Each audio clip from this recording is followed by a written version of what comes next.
New miracle production इस YouTube channel पर आप सभी का फिर एक बार स्वागत है।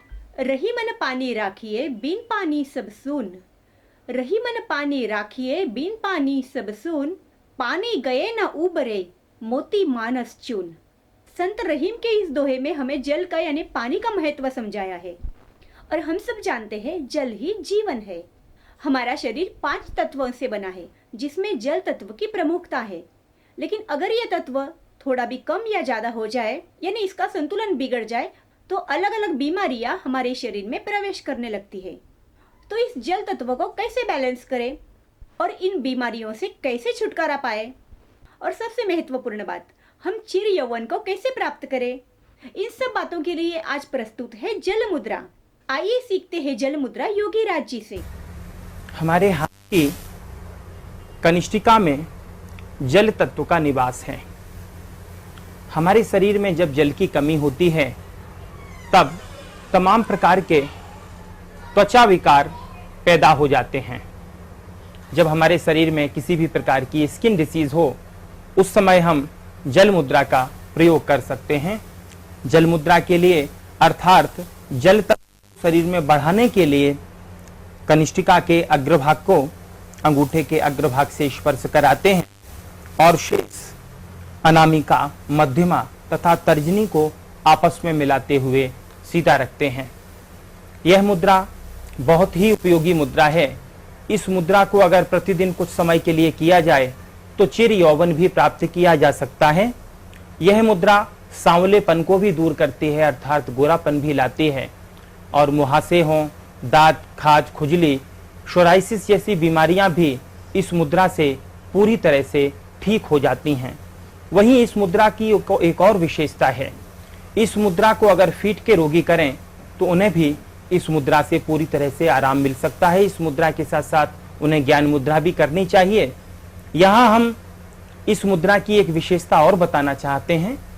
कई बार ऐसा होता है जब कोई व्यक्ति लंबे समय के लिए कोमा में चला जाता है, तब हम आपको केवल इतना ही कहना चाहते हैं, अगर आपको पता चले कि आपके कोई मित्र या शुभचिंतक कहीं कोमा में हैं और हॉस्पिटल में हैं, चाहे वो 2 साल से कोमा में क्यों ना हो, तब कोमा से कुछ सेकंड में निकालने की एक अद्भुत प्रक्रिया, इसी लिटिल फिंगर के हेड को, हमारी हाथ की अंगुलियों में 3-3 हिस्से होते हैं।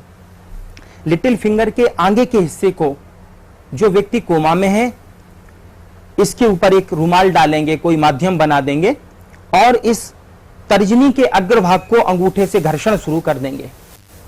अगर इस तर्जनी के अग्रभाग को यूं इस प्रकार से घर्षण किया जाए तो कितनी भी लंबी अवधि से कोई व्यक्ति बेहोशी में क्यों ना हो, होश में आ जाता है। लेकिन उस समय हम विशेष ध्यान ये रखेंगे कि उस व्यक्ति से हमारे हाथ का स्पर्श न हो, इसलिए हम अपने उस व्यक्ति के हाथ की टीका के ऊपर रुमाल का प्रयोग करेंगे अर्थात माध्यम का प्रयोग करेंगे, कहीं भी अर्थिंग ना हो, और इस प्रकार से बेहोश व्यक्ति के, कोमा में गए हुए व्यक्ति के तर्जनी को पकड़ के उसके ऊपर रुमाल डालते हैं और आप अपने हाथ से कनिष्ठिका के अग्रभाग को अंगूठे से रगड़ना शुरू कर दीजिए। हमारे जीवन में तमाम ऐसे केस आए जब 2-2 साल से पड़े हुए कोमा में व्यक्ति कुछ ही समय में कोमा से बाहर निकल आए। तो बेहोशी के लिए भी यह बहुत उपयोगी मुद्रा है जल मुद्रा। तो दोस्तों आइए अब जानते हैं हस्त मुद्रा संबंधी कुछ सावधानियां व नियम के बारे में। शौकिया मुद्राओं का प्रयोग नहीं करना चाहिए, अर्थात केवल शौक के तौर पर आप मुद्राओं का उपयोग कतई न करें। मुद्रा करने से पूर्व खूब सोच विचार कर लेना चाहिए। बिना रोग के जिस प्रकार औषधि का प्रयोग नहीं करते, उसी प्रकार रोग की अवस्था में ही मुद्राएं करनी चाहिए।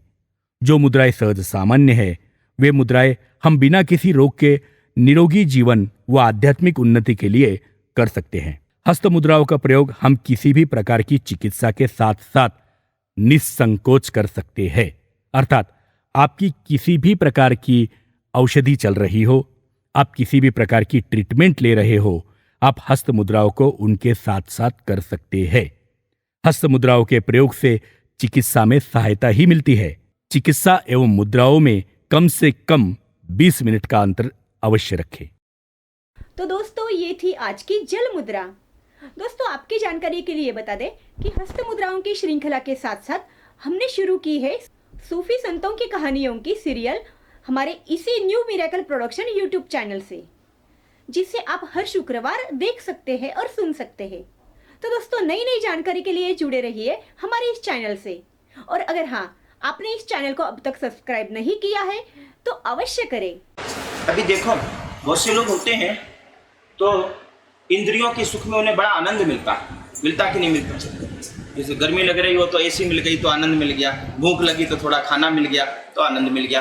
तो सच्चा सुख किस में है? जो सुख आए और जाए और एक बार जिसे प्राप्त करने के बाद फिर प्राप्त करने की इच्छा रहे वो नश्वर, और एक बार प्राप्त होने के बाद फिर दोबारा कभी उसकी इच्छा न रहे, परितृप्ति हो जाए और हमेशा के लिए जो मिल जाए उसे शाश्वत कहते हैं।